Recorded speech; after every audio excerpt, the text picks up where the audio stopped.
Halo para pemirsa Suyanto.id, ketemu lagi. Mudah-mudahan Anda selalu sehat walafiat. Nah, kali ini saya dan editor channel kita, Mas Heri Teguh Yono, menghampiri Anda dengan bincang-bincang berdiskusi di episode kedua dengan Bapak Didik Suhardi PSD. Beliau adalah Ketua Majelis Pendidikan Dasar Menengah Pendidikan Non-Formal PP Muhammadiyah.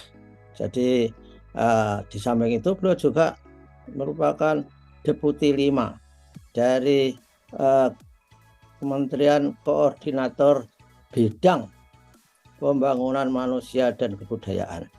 Dan di mana tugasnya di Deputi 5 itu adalah menangani luas sekali, saudara, yaitu bidang revolusi mental, pemajuan kebudayaan, dan prestasi olahraga. Wow, luar biasa.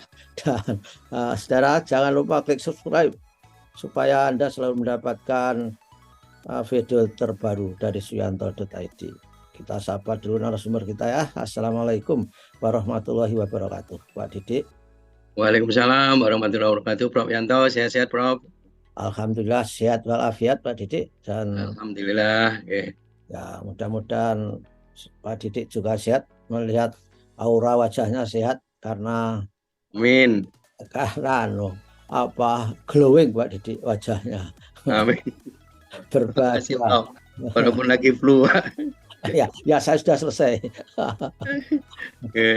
Oke, Pak Terima kasih, Didik. Prof. Ya, apa yang menjadi concern, menjadi perhatian utama di Majelis Didasmen BNF terkait dengan hasil muktamar dan program kerja, bagaimana cara menerjemahkan ke dalam program teknis di majelis, Pak Didik? Baik. Selamat berjumpa kembali Suyanto.id, para pemirsa penggemar channel ini. Terima kasih, Prof. Yanto. Jadi kemarin kita membahas tentang visi transformasi yang mana ini merupakan salah satu visi yang harus diterjemahkan, dan tentu dalam menerjemahkan ini kami referensinya merefer pada hasil muktamar Muhammadiyah yang ke-48 di Solo, di mana ada lima amanah yang saya kira harus diterjemahkan dalam bentuk rencana strategis dan program, yang mana ini akan kita terjemahkan dalam waktu 5 tahun dalam bentuk Renstra. Ya. 5 hal tersebut yaitu pertama tentang sistem gerakan. Oke. Sistem gerakan ini nanti kita terjemahkan dalam pembelajaran, kemudian organisasi dan kepemimpinan nanti kita terjemahkan dalam tata kelola. Oke. Kemudian jaringan kita terjemahkan dalam bentuk kolaborasi, dan yang keempat adalah sumber daya. Tentu nanti ini kita terjemahkan dalam dalam bentuk sumber daya SDM, baik itu tenaga pendidik maupun tenaga kependidikan dan juga peserta didik. Dan tentu yang terakhir adalah aksi pelayanan. Aksi pelayanan ini nanti akan kita terjemahkan dalam bentuk delivery modalities yang tentu bukan hanya formal saja, tapi termasuk non formal, yang mana ini merupakan unsur penting juga yang harus kita berikan, terutama untuk melayani anak-anak kita yang tidak tertampung dalam pendidikan formal, atau dalam bahasa policy kita sering kita sebut reaching the unreached, ya. Menjangkau anak-anak yang tidak terjangkau. Begitu, Prof. Itu ada 5 itu. Ya. 5 itu, apakah ada prioritas, Pak Didik? Karena dalam kebijakan itu sejak dulu sampai sekarang itu selalu mengalami constraint, kendala ya. Tidak semuanya bisa dikerahkan begitu saja, terutama dengan SDM. Adakah pembidangan dari 5 itu yang menjadi prioritas, diprioritaskan atau berjalan bareng gitu? Gimana? Ya, dalam realitasnya memang kan jumlah pendidikan yang di Majelis Dikdasmen ini cukup besar, hampir 6.000 ya. Tentu ini kalau dihitung dari jumlah sekolah ya hampir 2% lah ya, 2% Ya, atau 3% dari jumlah total sekolah di Indonesia yang itu hampir 214.000. Nah, tentu ini kita harus punya prioritas memang. Seperti kita ketahui bahwa sekarang ini kan kita harus bersaing dengan berkompetisi dengan sekolah-sekolah lain ya, hmm, sekolah madrasah lain yang memang mempunyai tujuan yang sama yaitu untuk memberikan pelayanan khususnya sekolah-sekolah yang berbasis Islam. Nah, tentu ini perlu eh, prioritas dalam hal untuk peningkatan mutu, Bro. ya, oke. Oleh karena itu, kami memang tanpa membatasi eh, majelis yang ingin mengembangkan sekolah-sekolah di tempat yang memang belum ada layanan pendidikan Muhammadiyah, tetapi fokus kami memang bagaimana meningkatkan mutu. Karena kami yakin kalau mutunya ini kita tingkatkan, insya Allah nanti dampaknya akan luar biasa.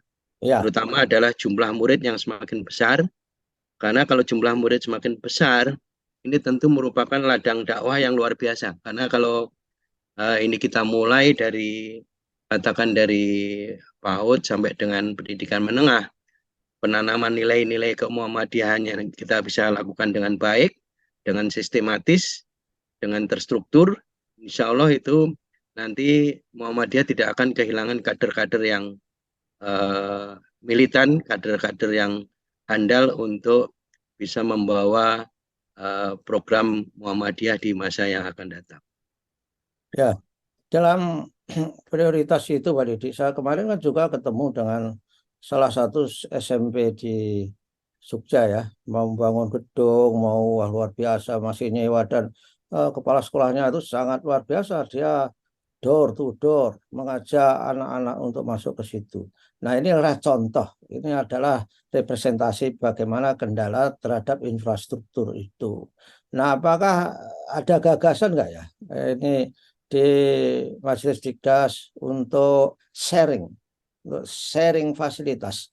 Misalkan saja di suatu tempat laboratorium MIPA misalnya saja, itu bisa di-share dari berbagai sekolah. Kalau bisa, itu kan memang zaman revolusi industri 4.0 itu idenya adalah connected ya, connected Ya. people, software, mesin itu perlu ada. Gimana mungkin nggak Pak Didi itu dijadikan seperti itu di suatu daerah tertentu yang sudah memiliki lab yang baik ya, kita share lah dengan sekolah-sekolah yang berdekatan gitu. Ada nggak ide itu? Betul, Prof. Saya kira salah satu ciri industri 4.0 ini salah satunya kan memang kolaboratif ya, Prof. Hmm. Kolaboratif ini saya kira harus menjadi bagian juga yang harus diterapkan di majelis dalam bentuk sharing resources. Kenapa ini sharing resources perlu kita lakukan? Karena memang uh, sumber daya setiap sekolah kita itu sangat berbeda. Ada sekolah-sekolah yang sudah sangat bagus, ada sekolah-sekolah yang memang belum optimal karena memang yang dilayani adalah memang segmennya masyarakat-masyarakat yang memang uh, apa uh, potensinya itu kurang kurang apa ya kurang kuat. Nah, oleh karena ini perlu ada sharing resources. Dengan sharing resources itu tentu akan terbantu. Nah, ini memang harus dimanfaatkan oleh Muhammadiyah karena sekarang sudah zamannya kita kolaborasi. Kalau nggak kolaborasi ya tentu kita akan ketinggalan gitu. Ya, Seperti kita ketahui kan kolaborasi ini sudah menjadi jadi semangat ke depan itu bukan bukan win loss saya kira, win-win bro. Karena kolaboratif itu kan tentu bukan kalah menang, tapi bagaimana kita bisa mutual partnership ya sehingga kalau dalam kolaborasi sekolah antar Muhammadiyah pun juga harapannya seperti itu. Jadi nanti sekolah yang menjadi induk atau yang punya resource itu juga diuntungkan dengan apa sekolah-sekolah yang apa yang menginduk atau sharing dengan sekolah induk tersebut. Nah, tentu ini perlu kita buat nanti ininya seperti apa ya, karena memang kolaborasi ini harus menjadi bagian dari kita semua. Dan ini persoalan sebetulnya, persoalan bukan persoalan ya, tantangan ya. tantangan yang harus kita lakukan karena saya kira semangat di Muhammadiyah ini kan memang kebersamaan ya, yang mana apa asetnya merupakan aset perserikatan. Jadi oleh karena itu rasa memiliki ini tentu harus dijabarkan dalam bentuk bahwa ini adalah ini dalam rangka untuk membesarkan perserikatan. Jadi oleh karena itu kolaboratif saya kira akan menjadi hal yang penting yang akan terus kita kembangkan. Termasuk ini, Bro, ini kan kami juga sedang membuat program bagaimana membantu sekolah-sekolah yang ada di yang sekolah-sekolah yang kualitasnya sekarang perlu kita tingkatkan. Nah, Ya. ini karena beberapa sekolah itu muridnya sudah agak berkurang dan ini Hmm. tentu salah satu yang harus kita angkat adalah bagaimana kualitasnya naik. Kalau Hmm. kualitasnya naik, insya Allah nanti muridnya akan datang, orang tua pasti akan mulai tertarik untuk menyekolahkan putra-putrinya di sekolah Madrasah Muhammadiyah. Ya. Kemarin kami juga datang ke beberapa provinsi, mereka sudah mulai menyadari pengurusnya ya, pengurusnya baik maupun sekolahnya bahwa tantangan kita sekarang adalah bagaimana kolaborasi antar kolaborasi antar majelis, kolaborasi Oke. antar antar yang ada di Muhammadiyah ini betul-betul perlu kita tingkatkan. Ya. Itu, Bro. Ya, jadi dari kolaborasi itu, sejak saya di kementerian dulu, Pak Didik, Ya, koordinasi itu gampang diucapkan, tapi sulit ya, dilaksanakan. Saya sampai bahkan kalau ada koordinasi, kolaborasi, ada yang jualan, saya beli yang banyak-banyaknya. Tapi ketika kita mengadakan acara-acara, ketika saya harus melakukan pengarahan. Nah, khasnya Pak Didik, itu saya kira kalau kita mulai kolaborasi, ada syarat yang harus dipenuhi. Yang pertama itu harus ada muncul trust. Setelah itu betul. ada muncul understanding, ada Ya, muncul benefit, dan ya, itu perlu dijaga. Kalau tidak, betul. saya kira tidak terjadi.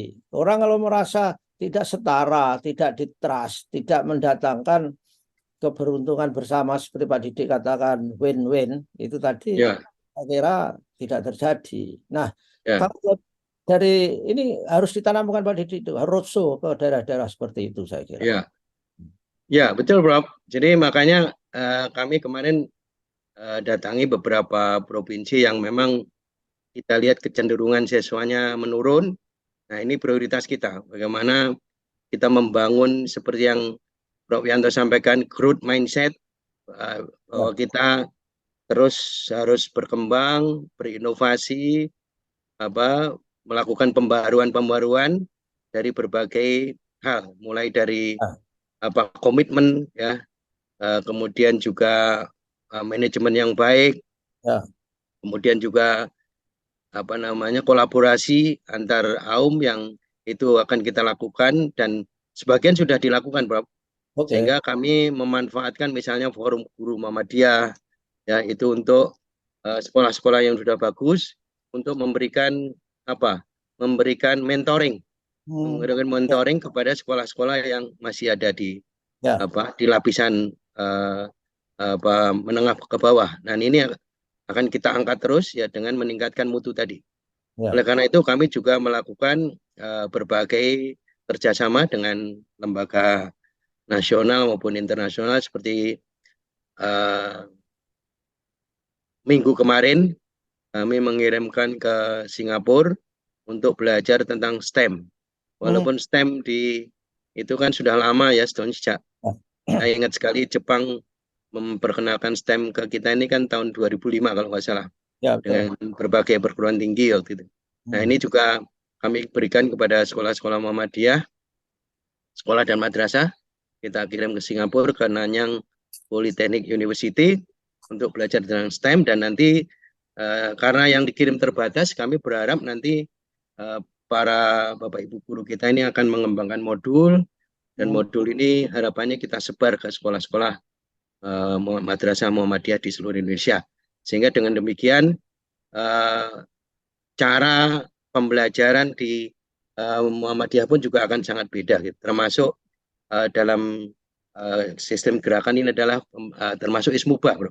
Ya, Yang juga akan kita ya, ada semacam revitalisasi lah. ya, Bagaimana pembelajaran Ismubah. Pembelajaran Ismubah ini mulai dari SD sampai pendidikan menengah ini memang betul-betul punya benang merah, sehingga nilai-nilai kemuhammadiyahan, Islam kemuhammadiyahan ini betul-betul dipahami secara baik oleh anak-anak didik kita. ya, ya, ya. Islam, Kemuhamadian, dan bahasa asing. Dan bahasa asing, Ya, ya. itu sangat penting karena Bahasa Arab dan bahasa asing, gitu, Bro. Ya. bahasa Arab dan bahasa asing, Ismubah Ya, ya. Nah, ya, sangat, ya. sangat penting saya kira. Itu saya kira bisa digunakan untuk penciri sekolah-sekolah Ya, kita. Gitu. Karena sekolah Muhammadiyah itu harus unik dalam arti harus beda dengan sekolah negeri. Sehingga betul, orang Bro. kalau menyekolahkan di Muhammadiyah yang berkualitasnya baik itu memiliki bonus lah. Jadi apakah dia ajaran agamanya baik, bisa hafal beberapa juz dan sebagainya itu kan merupakan bonus. Di sekolah negeri kan nggak mungkin ada ya itu gerakannya seperti itu, Pak Didi. Gimana?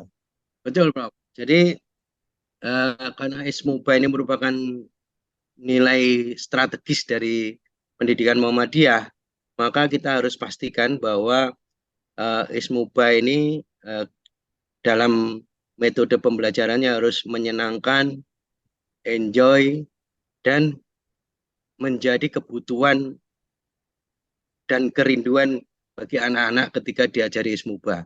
Sehingga kami dengan tim Ismubah sekarang sedang melakukan revitalisasi, mulai bahan ajar di kurikulumnya seperti apa, bahan ajarnya seperti apa, mulai dari SDMI sampai dengan SMA MA.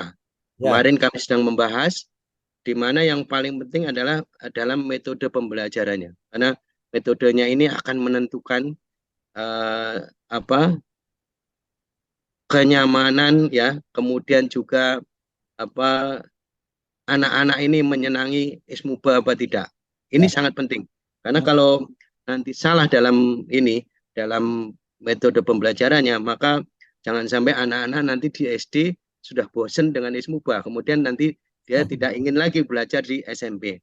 Jadi oleh karena itu, memang semangatnya, kontennya pun nanti bukan apa materinya pun nanti bukan bukan apa penuh dengan konten based tapi activity based, Bro. Ya. Jadi berbasis aktivitas sehingga nanti anak-anak itu betul-betul ikut terlibat. Karena seperti yang dalam gambar saya itu semakin Hmm. anak-anak terlibat, maka pemahaman ya penguasaan terhadap materi yang dia pelajari itu akan semakin kuat.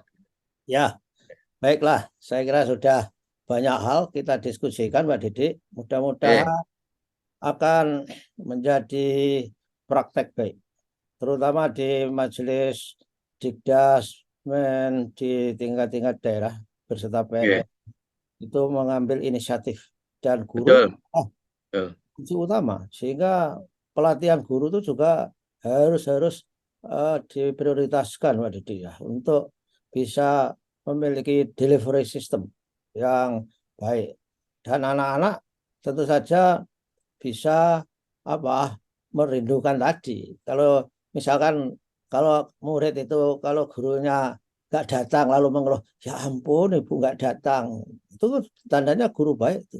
Tapi kalau Betul. kalau gurunya itu pamit ke anak-anak, anak-anak Bu Guru mau ke Jakarta mau pelatihan seminggu, terus muridnya komentar, oh 1 bulan lebih baik Bu, misalnya itu kan itu artinya gurunya itu kurang ada di hati. Betul, betul, Bro. Itu harus betul-betul kita hindari lah.